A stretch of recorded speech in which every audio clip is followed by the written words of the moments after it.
तो ध्यान दो, देखो कल क्या लिया था। न्यू टॉपिक स्टार्ट किया, दैट इज प्रोसेस मॅनेजमेंट. ठीक आहे, उसका 5 कंपोनेंट्स आहे. कुठले कुठले नाव सांगा. प्रोसेस मॅनेजमेंट, उसके बाद हाँ मेन मेमरी, फाइल मॅनेजमेंट. हां, आज तिकडे आज तिकडे चावी. ठीक आहे, तो ये 5 हमने लिया. त्याच्यातले 2 आपण काल 2 घेतले ना काल. एकच झाला. प्रोसेस मॅनेजमेंट कल हमने एंड किया. ठीक है, उसका एक्टिविटीज ते परत रिपीट करू आपण शेवटी. नेक्स्ट वाला है आपका, नेक्स्ट कंपोनेंट लिखना file management. File management component of OS.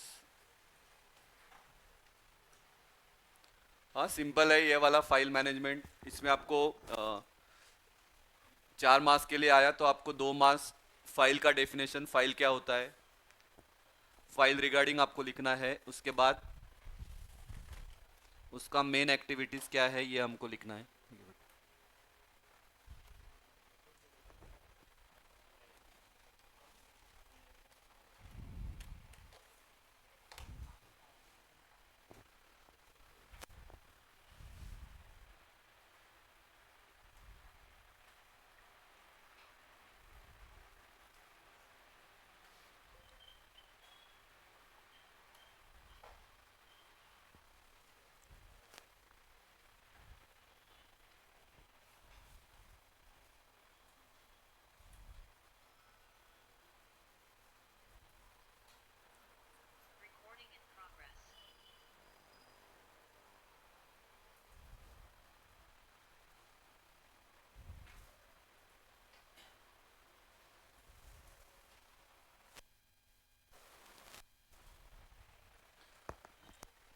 ठीक है. हाँ, तो फाइल मैनेजमेंट, अगर आप सिलेबस देखोगे तो आपको अलग सा चैप्टर भी है file management, last chapter.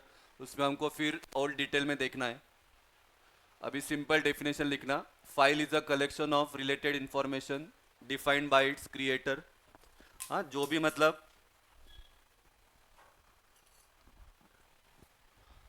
Creator मतलब क्या, जो वो फाइल को बनाएगा वो. जैसे कि अगर फॉर एग्जांपल वर्ड फाइल रहेगा, तो उसमें सब वर्ड डॉक्यूमेंट्स रहेगा. ठीक है. अगर कुछ सॉन्ग्स का फाइल है तो वो क्या रहेगा, आपका MP3 फाइल रहेगा, कुछ PDF फाइल रहेगा.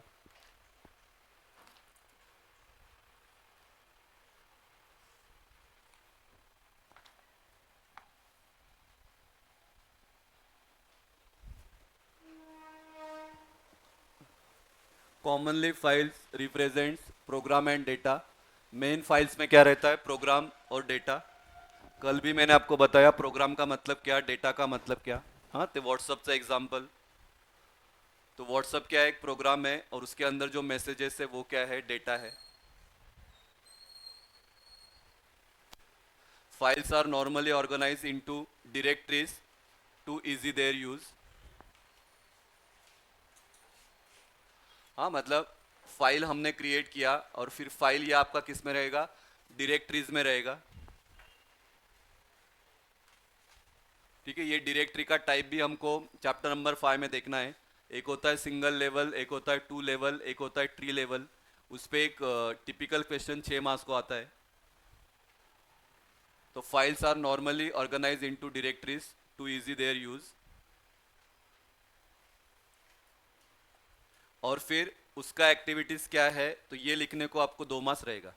जैसे कल हमने प्रोसेस मैनेजमेंट का 5 एक्टिविटीज देखा, वैसे ही फाइल मैनेजमेंट का 4 एक्टिविटीज है. तो first activity creating and deleting files. File को क्रिएट करो, फाइल को क्या करो, डिलीट करो. Creating and deleting directories. Directories को क्रिएट करो, उसको क्या करो, डिलीट करो.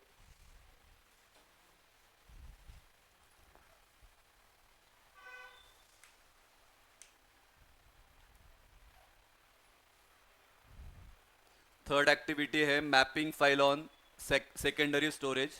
हाँ, जैसे एक रहेगा आपका प्राइमरी मेमोरी, एक रहेगा आपका सेकेंडरी मेमोरी. सेकेंडरी मेमोरी मतलब आपका हार्ड डिस्क. ठीक है. तो हार्ड डिस्क में फाइल्स को क्या, क्योंकि हर बार हम मेन मेमोरी में हम फाइल्स को नहीं डाल सकते, क्योंकि मेन मेमोरी का जगह कम होता है. मेन आपका क्या रहेगा, सेकेंडरी. ठीक है. तो mapping files on secondary storage. ये मैपिंग कैसे करते हैं तो उसका टेक्निक है, वो हम चैप्टर 5 में देखेंगे। हाँ, फाइल को एक्सेस कैसे करने का वो वाला। तो mapping files on secondary storage. And last one है आपका banking up files on storage media. Files का बैकअप तुम्ही घेत असतात, ठीक है। तो बैकअप लेने के बाद फिर हम कहाँ करेंगे उसको, सेकेंडरी स्टोरेज में ही हम उसको सेव करेंगे। तो banking up files on storage media, तो ये सब काम करेगा आपका फाइल मैनेजमेंट, मतलब ऑपरेटिंग सिस्टम करेगा, लेकिन ऑपरेटिंग सिस्टम का ये कंपोनेंट है जो ये काम करेगा, ठीक है। बाकी लोग लिखो तब तक, बाकी लोग बोला पढ़ना है बोलो। File is a collection of related information defined by it's creator. Second, represents program and data. Files are normally organized into directories to easy their use, ठीक है। और उसका activities, creating and deleting files, creating and deleting directories, mapping files on secondary storage and backing up files on storage media, ठीक है। जाओ बेटा आगे, online वाले ओके आए? सौम्या, अनुज, वैष्णवी, नेहल, लाजरी, प्रतिभा, ओके बेटा? Yes sir. ठीक आहे, तुम्ही नंतर लिहा।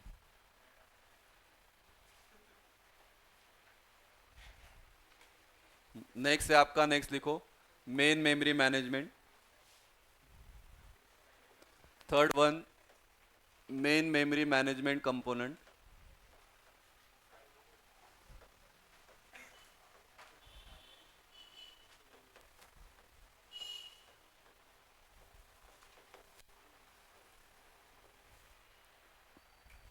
मेन मेमोरी मैनेजमेंट कंपोनेंट,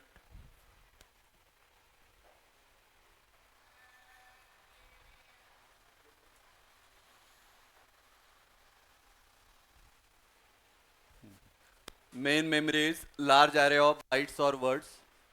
हाँ, there are two types of memory, एक होता है मेन मेमोरी, एक होता है सेकेंडरी मेमोरी। हाँ, मेन मेमोरी को ही हम बोलते हैं रैम वाला।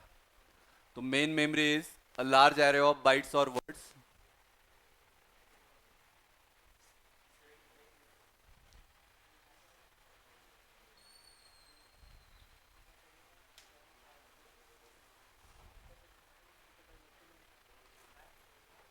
Main memory acts as interface between CPU and input-output devices. Main memory acts as interface between CPU, that is central processing unit, and input-output devices and access data easily. क्योंकि अगर जैसे हमने देखा है स्टार्टिंग से मैं आपको बोलते आ रहा हूँ, दिस इज़ योर CPU, ये है आपका मेन मेमोरी, इधर रहता है आपका हार्ड डिस्क, मतलब इसको हम बोलते हैं सेकेंडरी स्टोरेज, ठीक है। इधर रहेगा आपका कुछ भी इनपुट आउटपुट का एक्टिविटी, ठीक है। तो मेन मेमोरी क्या है, it is an interface between CPU and input output devices. क्योंकि ज़्यादा से ज़्यादा प्रोग्राम आपका कहाँ रहेगा, सेकेंडरी में रहेगा, हार्ड डिस्क में रहेगा। इसमें से इसको यहाँ पे हम मेन मेमोरी में लाएंगे, क्यों? क्योंकि सीपीयू को वो कन्वीनियंट होगा, जल्दी जल्दी प्रोसेस करना है उसको, तो उसके लिए ये कन्वीनियंट होगा, ठीक है। बीच में अगर ये किसी इनपुट आउट, यहाँ पे काम चल रहा है P1 का, बीच में अगर ये किसी इनपुट आउटपुट के लिए गया तो ये चला जाएगा इनपुट आउटपुट एक्टिविटी के लिए। वापस उसको आना है तो वो डायरेक्ट इधर नहीं आएगा, वो कहाँ आएगा, मेन मेमोरी में आएगा, और उसके बाद फिर इधर उसका एंट्री होगा। तो इसके लिए हमने लिखा main memory acts as interface between CPU and input output activities and access data easily.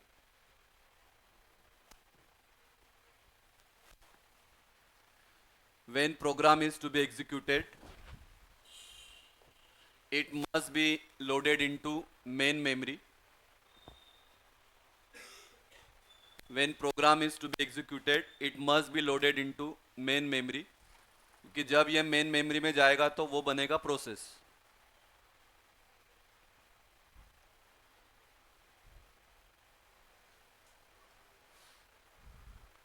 So to handle memory with multiple programs, memory management is required, ठीक है। तो नंबर ऑफ प्रोग्राम्स है तो फिर या सपोज हार्ड डिस्क में आपका 100 programmes है तो 100 के 100 में यहाँ पे नहीं ला सकता, 100 में से मैं सपोज 25 ला सकता हूँ।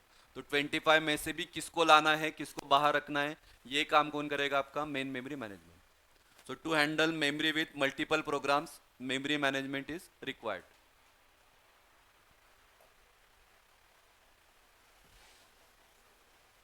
हाँ, तो पहला पॉइंट में व्हाट इज मेन मेमोरी, ये डेफिनेशन। उसके बाद मेन मेमोरी क्या है? इट इज़ एन इंटरफेस, किसके बीच में? CPU and input output. उसके बाद अगर प्रोग्राम को लोड करना है, एग्जीक्यूट करना है, तो it should be in main memory.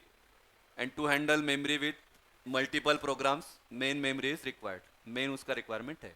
और फिर ये सब करने के लिए क्या एक्टिविटीज़ है, वो एक्टिविटीज़ अभी हमको लिखना है। ठीक है, तो सेपरेट अगर आया क्वेश्चन 4 मार्क्स को, तो 2 मार्क्स रहेगा आपको ये पॉइंट्स लिखने को, और 2 मार्क्स रहेगा इसका एक्टिविटीज लिखने को। हाँ, जाओ बेटा पुढे, ऑनलाइन वाले। Yes, sir. Yes sir. Yes, sir. Sir लिखो, एक्टिविटीज लिख लो, फिर मैं एक एक एक्टिविटी समझाता हूँ।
देखो, पहिला फर्स्ट वाला लिखना, कल सगळं लिहून घ्या आधी, मग सांगतो।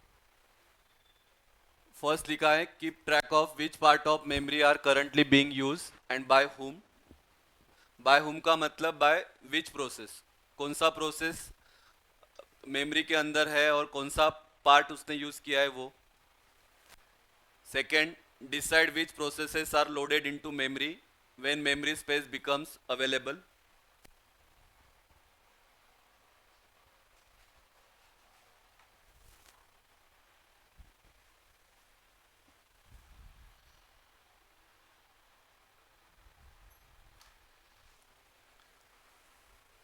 और तीसरा है, allocate memory space as needed और deallocate memory space as needed.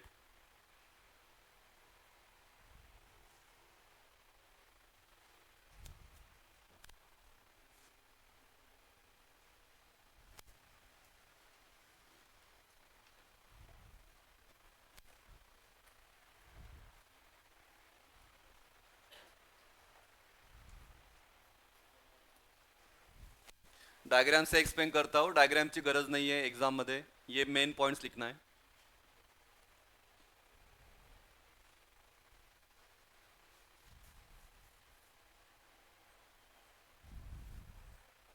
ठीक है, ध्यान दो, देखो, ये इधर है आपका सेकेंडरी मेमोरी, इधर है आपका मेन मेमोरी। सेकेंडरी मेमोरी में स्टार्टिंग में P1 से लेके P1 P2 up to Pn, ये सब प्रोग्राम्स है।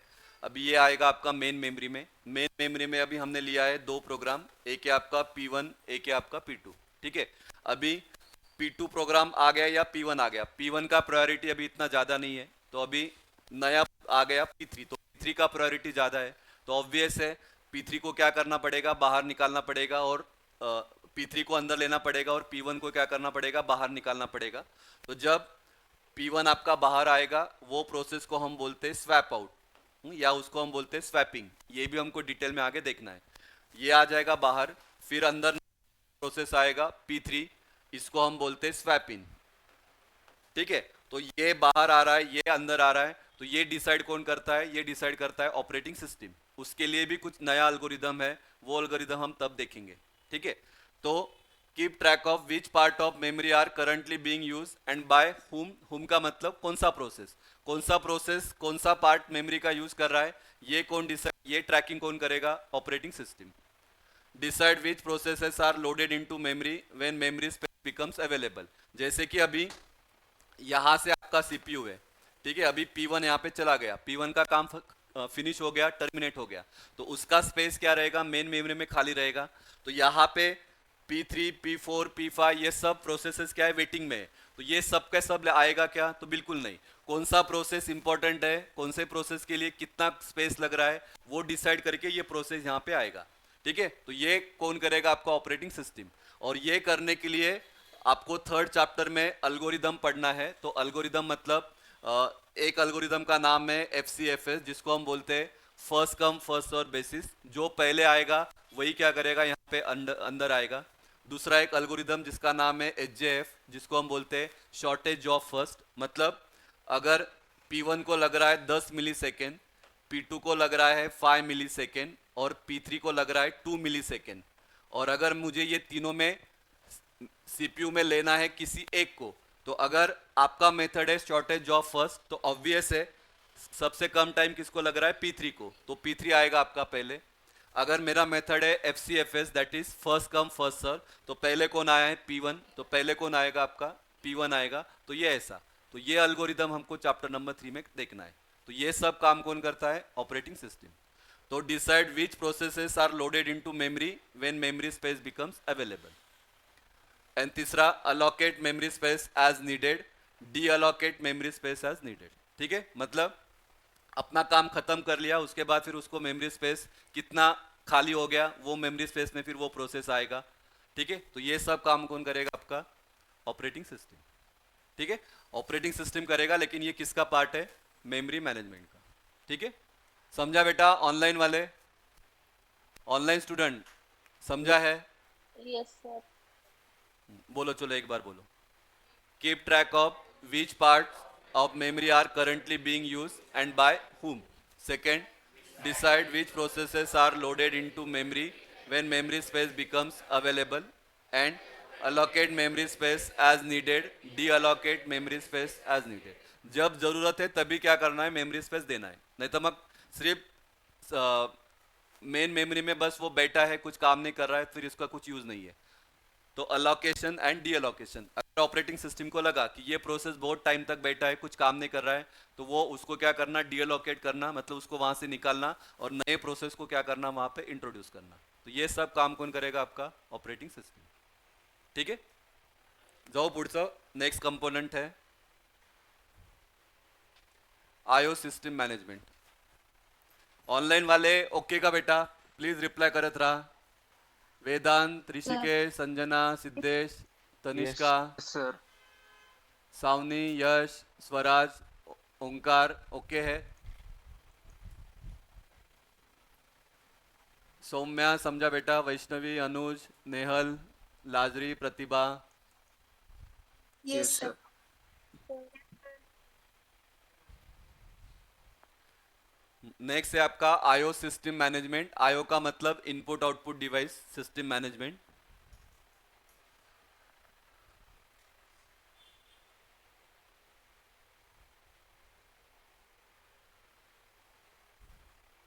It provides an environment for better interaction between system and input output devices.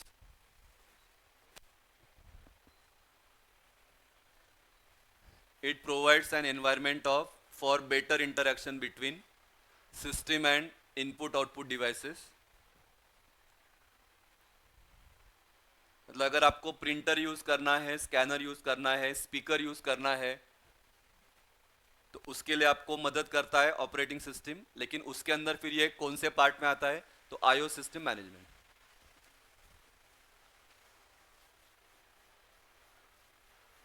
Better interaction between system and IO devices. हाँ, हमने यहाँ पे लिखा है टेप ड्राइव। टेप ड्राइव हमने बैच ऑपरेटिंग सिस्टम में देखा था। हाँ, पहले के इसमें डेटा किस में स्टोर होता था, तो टेप ड्राइव या मैग्नेटिक टेप्स। हाँ, थोड़ा अभी फिर हुआ, फिर हार्ड डिस्क आया, अभी तो आपका SSD रहता है। हाँ, वहाँ पे आपका डेटा स्टोर होता है। तो ये सब क्या है, these are input output devices. हाँ, second point, to interact with input output devices operating system uses special program known as device driver. सुना है क्या? ये डिवाइस ड्राइवर पता होना चाहिए। अगर आपको कुछ एप्लीकेशन रन करना है तो उसके लिए पहले आपको वो डिवाइस ड्रायव्हर को इम्प्लिमेंट करना पड़ता है, तभी आपका वो ऑन होगा।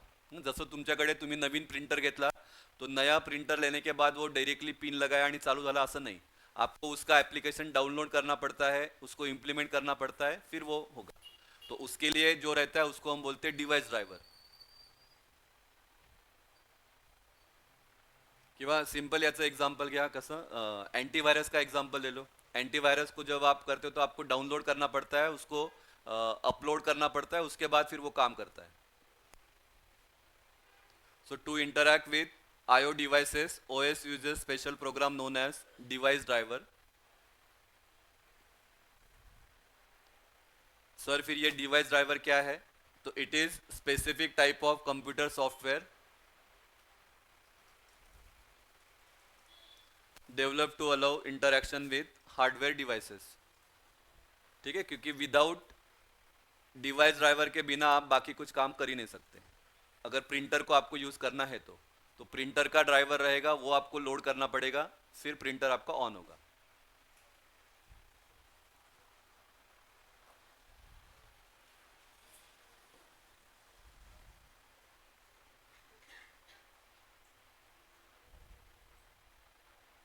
हाँ, जैसे पेन ड्राइव का ले लो एग्जांपल। पेन ड्राइव को अगर आपको लगाना है, एक्सेस करना है, तो पहले वो उसका ड्राइव आपको क्या करना पड़ेगा, अपलोड करना पड़ेगा, उसके बाद पेन ड्राइव को एक्सेस मिलेगा, नहीं तो मग नहीं नहीं होणार।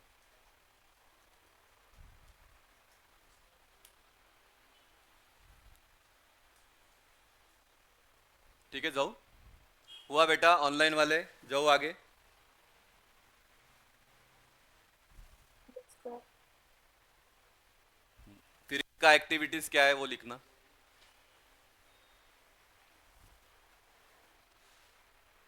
Providing interfaces to other system components.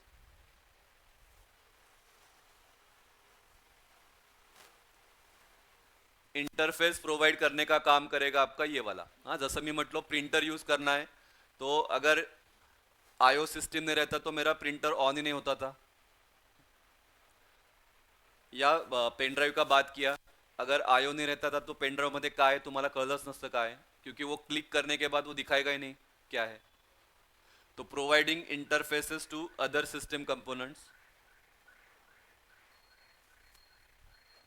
Second, managing devices, जितने भी डिवाइसेस है उसको क्या करना, मैनेजिंग का काम करेगा आपका ये वाला IO system management. Third one is transferring data. Same इसका एग्जांपल मैंने लिया, पेन ड्राइव का एग्जांपल लिया, तर पेन ड्राइव मधला डेटा तुम्ही लॅपटॉपमध्ये टाका किंवा लॅपटॉप मधला डेटा तुम्ही पेन ड्राइव मध्ये टाका। तो transferring data,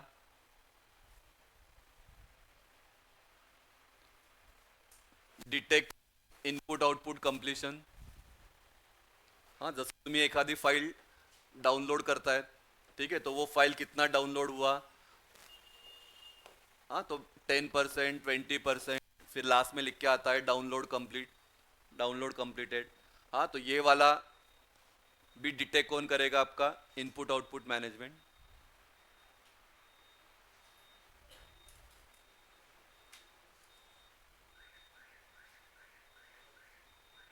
and last one, allocation and D allocation of devices. ठीक है, कौन से डिवाइस को एक्सेस देना है, कौन से डिवाइस को नहीं, ये काम वो करेगा।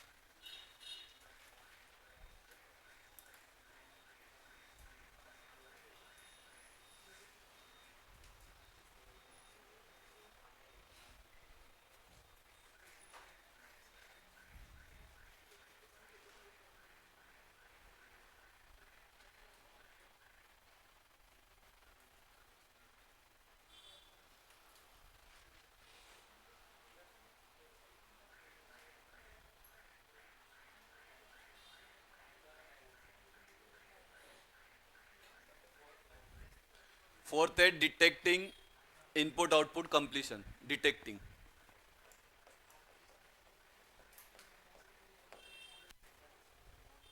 ठीक आहे ना, जसं तुम्ही पेन ड्राइव लगा, मोबाईलमध्ये एखादी मूवी असेल ती तुम्हाला ट्रांसफर करायची है, तो आपने बस वो कॉपी पेस्ट किया, लेकिन वो डायरेक्टली होगा नहीं। फाइल अगर साइज कम रहेगा तो वो इमिडिएटली हो जाएगा. पण जास्त असेल तर मग ते 10%, 20%, 30% होत राहील आणि मग झाल्यानंतर झालेल की कंप्लीटेड. ठीक है. तो वो भी काम कौन करेगा आपका? IO system management. ठीक है. पढ़ो चलो एक बार बोलो क्या क्या है. वाचून सांगा. Providing interfaces to other system components, managing the devices,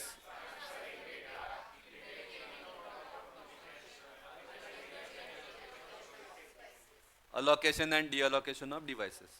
ठीक है. ओके. ऑनलाइन वाले जाओ पुढे. Yes, sir. Yes, sir. तो कंपोनेंट, लास्ट कंपोनेंट है secondary storage management.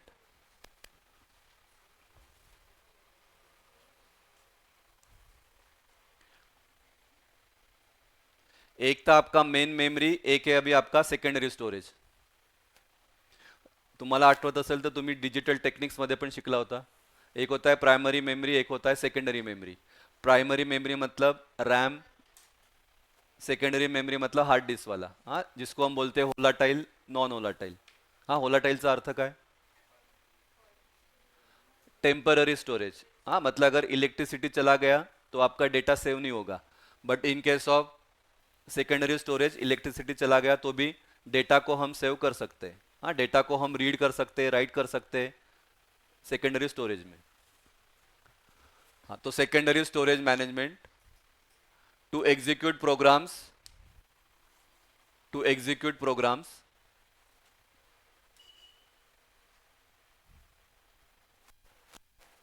and these programs with data, it must be in main memory. Program को execution करना है तो ऑब्वियस है वो मेन मेमोरी में ही चाहिए.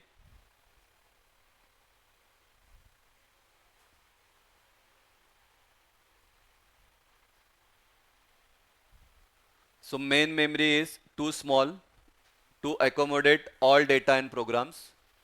जैसे हमने बात किया, रैम का साइज बहुत कम होता है as compare to hard disk. तुमचा मोबाईलचाच एक्झाम्पल घ्या.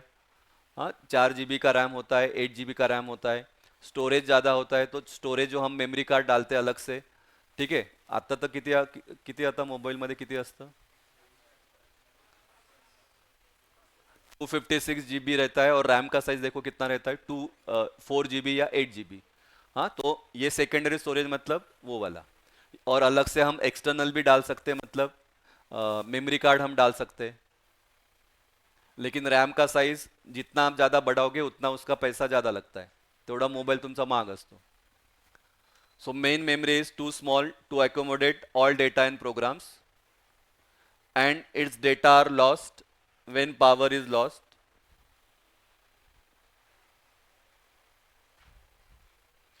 So the operating system must provide secondary storage to backup. तो विदाउट सेकेंडरी स्टोरेज फिर आप काम ही नहीं करोगे, क्योंकि प्रोग्राम एग्जीक्यूट हो रहा है, सीपीयू में एग्जीक्यूट हो गया, अभी वो प्रोग्राम को मुझे डेटा क्या करना है, सेव करना है. तो मेन मेमोरी में तो मैं उसको रख नहीं सकता, तो ऑब्वियस है मुझे किसका मदद लगेगा? सेकेंडरी स्टोरेज का.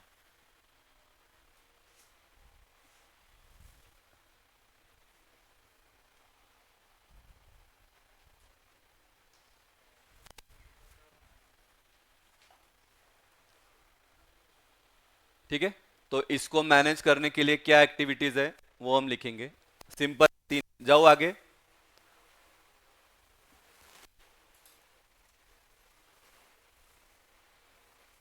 लिखो सिंपल 3 एक्टिविटी है.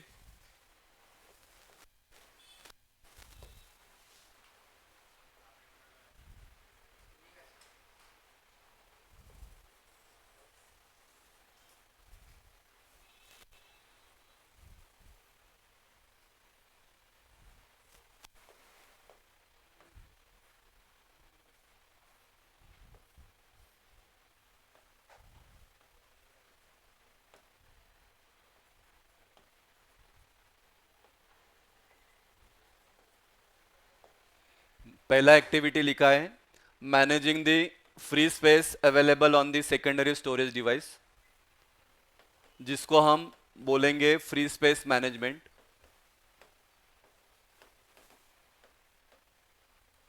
अगर याद रखना है तो हम बोल सकते हैं फ्री स्पेस मैनेजमेंट, लेकिन इसके लिए आपको ये लिखना पड़ेगा, managing the free space available on the secondary storage device.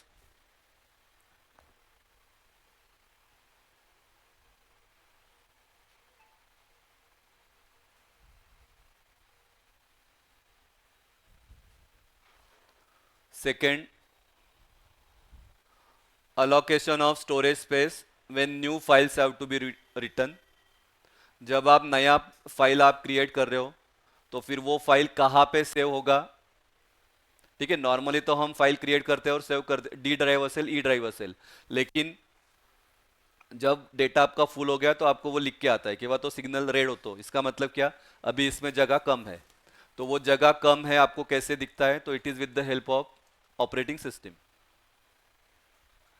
allocation of storage space when new files have to be written, हाँ, जिसको हम बोलेंगे storage allocation।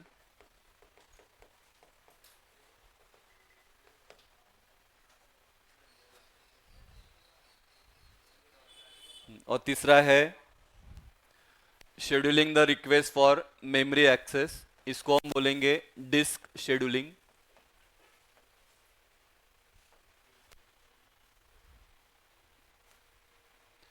Scheduling the request for memory access.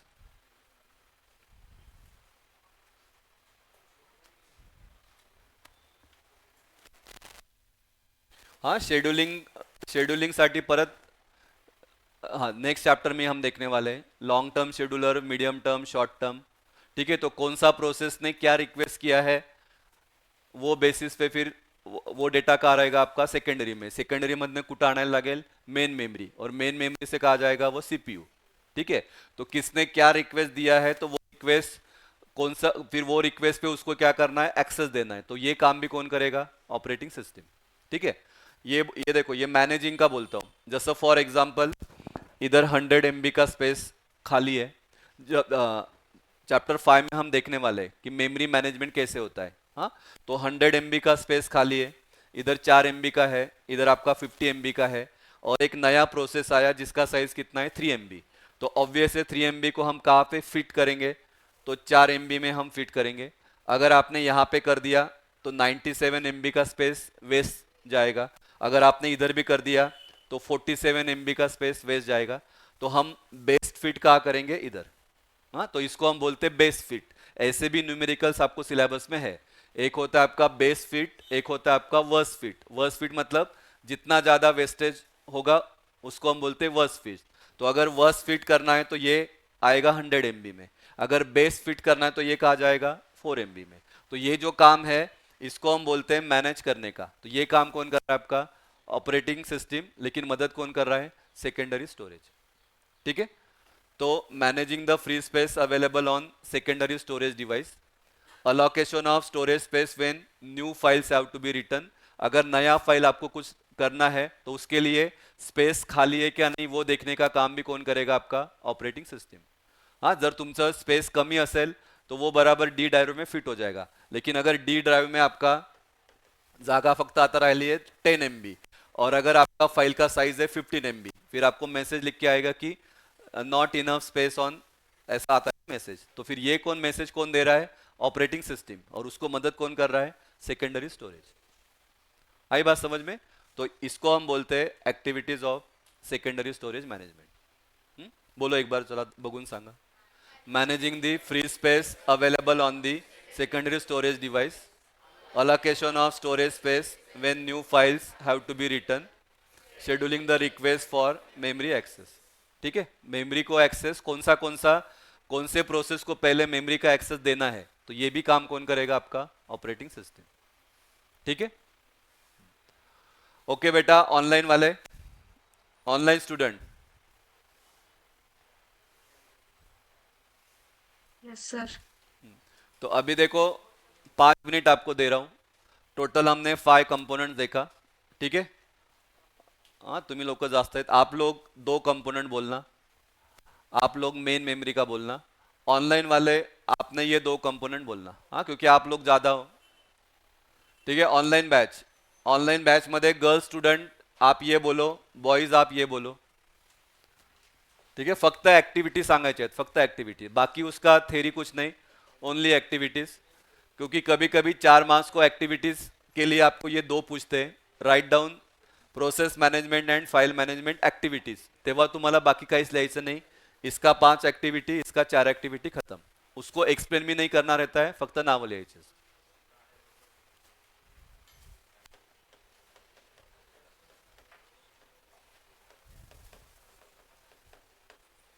ठीक है, ऑनलाइन वाले, ऑनलाइन बॉयज ये आपने बोलना, ऑनलाइन गर्ल्स आपने ये बोलना। हाँ, इधर के गर्ल्स आपको ये बोला है, तुम्ही दोन्ही सांगायचे।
कशात होतं?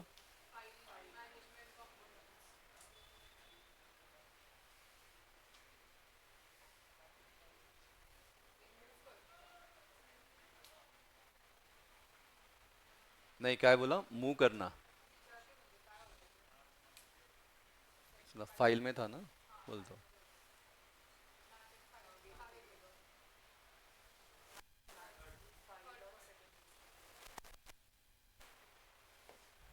ठीक है, इधर आपका डायरेक्टरी है, पहले हम क्या क्या क्रिएट करते हैं, फाइल क्रिएट करते हैं, फिर फाइल के अंदर क्या रहेगा, फोल्डर, आणि फोल्डरमध्ये काय असेल ते असेल। जब हम क्लिक करते हैं तो आपको क्या चाहिए, फोल्डरला तुम्ही क्लिक करतात, फोल्डरवरनं मग ते कुठे जातं, आत जातं, आतवरनं कुठे जाते, मग तुमची वर्ड फाइल ओपन होते। तो वो कंसेप्ट को हम बोलते हैं mapping file on secondary storage. ठीक आहे, तुम्ही काय नाव दिलंय त्याच्यावरनं।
हाँ, टेक्स्ट बुक में इसका और एक एक्टिविटी दिया है, ये भी दिया है, मैनिपुलेशन ऑफ फाइल्स, ये भी दिया है। मैनिपुलेशन का मतलब क्या, फाइल को रीड करना, फाइल को राइट करो, वो वाला, रिपोजिशन करो, पाहिजे तर लिहून घ्या, लक्षात राहील।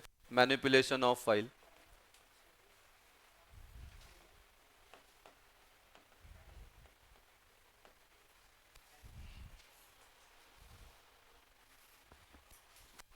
फाइल्स एंड डिरेक्टरीज असं लिखू।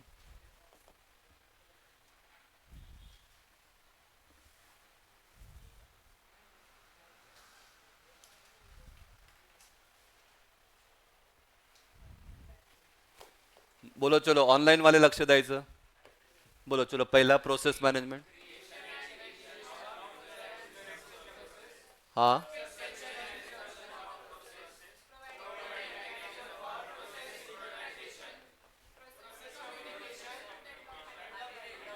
एंड डेडलॉक हैंडलिंग, सही है। Second,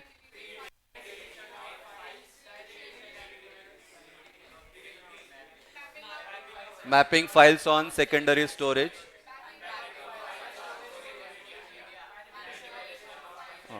manipulation of files directories. Good. चलो हे कोणाला होतं? हा तुमचं होतं. मेन मेमरी का बोलो?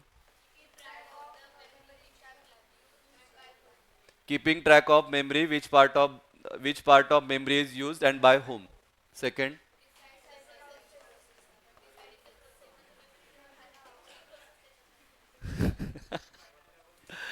deciding on which part of being when memory space becomes available, which processes are loaded into memory when memory space becomes available. And तीसरा, हाँ, allocation of memory space and deallocation of memory space when needed. ठीक है, मतलब अगर priority वाला process आ रहा है तो फिर किसको देना है, तो वो उसका अलोकेशन एंड डी अलोकेशन है ना. बात समझ में? अगर ध्यान दो, देखो, अलोकेशन डी अलोकेशन का मतलब, इधर आपका सीपीयू है, इधर आपका ये P1 है, ये आपका P2 है. तो अगर इसका प्रायोरिटी ज़्यादा है तो ये केस में क्या होगा, इसको अंदर लो, इसको क्या करो, बाहर निकालो. हाँ, तो इसको हम बोलते हैं allocation and D allocation, memory space when needed. हाँ, नेक्स्ट, ऑनलाइन वाले बॉयज होते ना. हाँ, ऑनलाइन गर्ल्स, इनपुट आउटपुट का बोलो, कितने होते एक्टिविटीज? हाँ, सिंपल था बेटा, बोलो online girls. Providing interface to other system component. हाँ, providing interface to system and other system component, managing the devices, उसके बाद ट्रांसफरिंग डेटा, Data. हाँ, detecting input output completion, Input output completion. Allocation and deallocation of devices. चलो last, boys, online boys किती, तीनच होतं ना.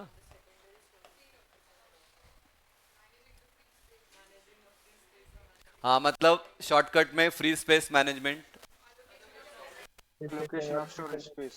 Device allocation, space, Allocation of हाँ, and disk scheduling. make the request हाँ, from ये याद रखो तो वो लिखता आएगा. memory. ठीक है, परत काय होतं, free space management, device allocation and disk scheduling. ठीक है, तो these are the activities provided by operating system. ठीक है, तो यहाँ पे आपका ये वाला मतलब फर्स्ट चॅप्टर अभी एंड हुआ.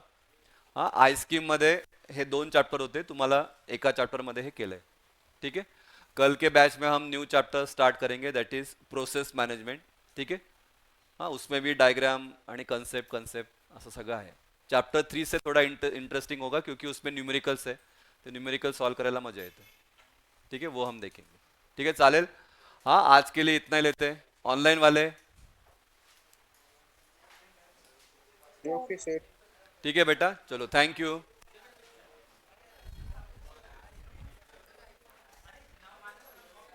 Recording stopped.